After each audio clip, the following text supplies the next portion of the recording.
Assalamualaikum warahmatullahi wabarakatuh. Saya Nia Anggraini dengan nomor induk mahasiswa 205-103-34016 akan menjelaskan tentang macam-macam norma dan sanksinya. Yang pertama adalah norma agama. Agama merupakan pedoman bagi manusia dalam menjalankan kehidupan sehari-hari.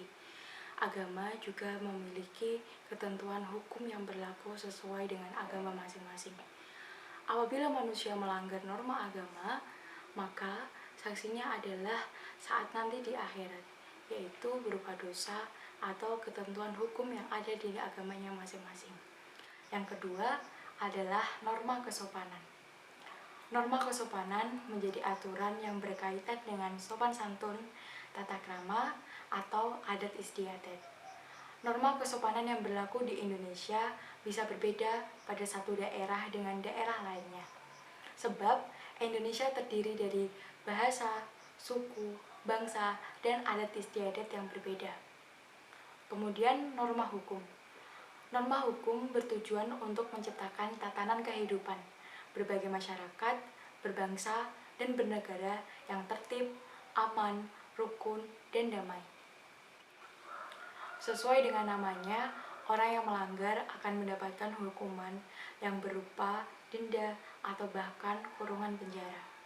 Hal ini akan ditetapkan oleh pihak yang berwenang dalam memberikan keputusan. Kemudian, norma asusila. Norma ini merupakan peraturan hidup yang bersumber dari hati nurani manusia. Norma ini menentukan mana yang baik dan buruk sesuai dengan kebaikan yang ada di dalam diri masing-masing. Kemudian, pengertian dan penggolongan hukum. Hukum berdasarkan bentuknya terbagi menjadi 3, yaitu hukum tertulis. Hukum tertulis sendiri terbagi menjadi 2, yaitu hukum tertulis yang dikondivisi. Kedua, yaitu hukum tertulis yang tidak dikondivisi, seperti undang-undang, peraturan pemerintah, dan keputusan presiden. Hukum tertulis yang dikondivisi contohnya KUH Pidana, KUH Perdata, dan KUH Dagang. Berdasarkan isi, hukum dibedakan menjadi 2, yaitu hukum publik, yaitu hukum yang mengatur hubungan antara warga negara dengan negara yang menyangkut kepentingan umum. Misalnya, hukum tata negara dan hukum pidana. Kemudian, hukum privat, hukum yang mengatur hubungan orang satu dengan orang lain dan fokus pada kepentingan individu. Contoh, hukum perdata dan hukum dagang. Hukum berdasarkan sifatnya atau kekuatan yang berlaku, yaitu hukum yang mengatur atau volunter adalah hukum yang mengatur hubungan antara individu yang berlaku di mana yang bersangkutan tidak menggunakan alternatif lain. Seperti pewarisan yang dilakukan berdasarkan undang-undang karena tidak ada surat wasiat. Hukum memaksa atau kompulser merupakan hukum yang tidak dapat dikesampingkan. Berdasarkan tugas dan fungsinya. Berdasarkan tugas dan fungsinya, hukum dibedakan menjadi 2, yaitu hukum material dan hukum formal.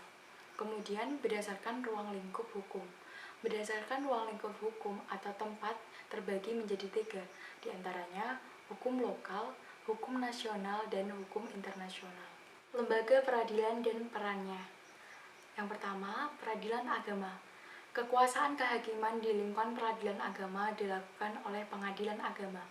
Berdasarkan pasal 49 Undang-Undang RI Nomor 3 Tahun 2006, peradilan agama bertugas dan berwenang memeriksa, memutus, dan menyelesaikan perkara di tingkat pertama. Kemudian, lingkungan peradilan tata usaha negara. Peradilan tata usaha negara berperan dalam proses penyelesaian tata usaha.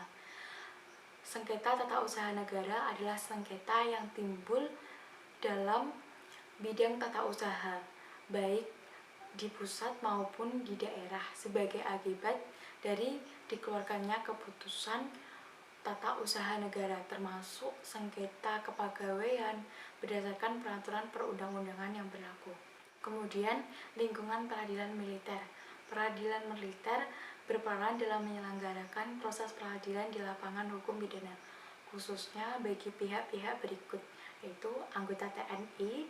Seseorang yang menurut undang-undang dapat dipersamakan dengan anggota TNI anggota jawatan atau golongan yang dapat dibersamakan dengan TNI menurut undang-undang. Seseorang yang termasuk dalam TNI tetapi menurut keputusan Menteri Pertahanan dan Keamanan yang ditetapkan berdasarkan persetujuan Menteri Hukum dan Perundang-undangan harus diadili oleh pengadilan militer. Mahkamah Konstitusi. Mahkamah Konstitusi berwenang untuk mengadili pada tingkat pertama dan terakhir, yang putusannya bersifat final untuk perkara-perkara berikut, yaitu menguji undang-undang terhadap Undang-Undang Dasar Negara Republik Indonesia tahun 1945. Kedua, memutus sengketa kewenangan lembaga negara. Kewenangan diberikan oleh Undang-Undang Dasar Negara Republik Indonesia tahun 1945. Kemudian, memutus pembubaran partai politik. Kemudian, memutus perselisihan tentang hasil pemilihan umum. Mahkamah Konstitusi wajib memberikan putusan atas pendapat DPR bahwa presiden atau wakil presiden diduga telah melakukan pelanggaran hukum berupa pengkhianatan terhadap negara, korupsi, penyuapan, atau tindakan pidana berat lainnya. Kemudian, perbuatan tercela atau tidak lagi memenuhi syarat sebagai presiden, wakil presiden, dan sebagaimana dimaksud dalam Undang-Undang Dasar Republik Indonesia tahun 1945. Sikap ideal warga negara terhadap ketetapan hukum. Hukum dibuat untuk dipatuhi, maka diperlukan ketaatan atau kepatuhan terhadap hukum yang berlaku. Hal itu merupakan konsep nyata dalam diri seorang yang diwujudkan dalam perilaku yang sesuai dengan sistem hukum yang berlaku. Pembentukan hukum harus diperlihatkan kesadaran masyarakat. Peningkatan kesadaran hukum kepada masyarakat dapat dilakukan melalui dua cara, yaitu dalam action dan pendidikan atau education. Terima kasih. Wassalamualaikum warahmatullahi wabarakatuh.